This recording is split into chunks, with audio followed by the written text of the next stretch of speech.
لقد عاد إليكم الساطور إمام عاشور، أفضل لاعب في قارة أفريقيا. وعاد النادي الأهلي. النادي الأهلي يهزم شبيبة القبائل 4-1 مع الرأفة. كمية فرص للنادي الأهلي الواحد كانت كافية تخلص الماتش ده من 7 ل8 أهداف. بس الأهلي بقى عنده مدرب، بقى في فكرة بتتنفذ في الملعب، بقت اللعيبة حافظة جمل، بقت في خطة في الملعب عكس الأول. النادي الأهلي رجع يا سادة، عودة بطل أفريقيا إلى سابق عهده. حد هيسمع الفيديو يقول ايه يعني عشان الأهلي كسب ماتش فعدل سابق عهده؟ لأ، الأهلي من ساعة ما يستروب مسك النادي الأهلي ودربه بقى في فكرة تطبق. ففي بن شرقي بيلعب وينج رايت وبقى أداؤه غير.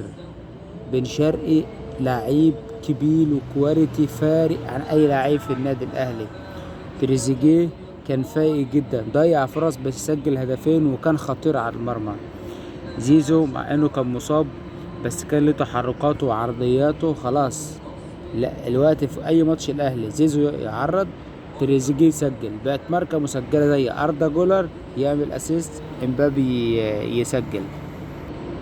ولكن مع فرحتنا بعودة أداء النادي الأهلي ومكسبه امبارح في دوري أبطال أفريقيا، من الظلم إن مصطفى شوبير يقعد احتياطي تاني لأي حد في النادي الأهلي. حرام الموهبة دي تتدفن على حساب الشناوي البركة. بيعمل أخطاء كارثية لا يتحملها أي فريق. لازم مصطفى شوبير يلعب أساس الفترة الجاية. حرام نركنه زي ما ركناه السنتين اللي فاتوا ومستواه كان قل.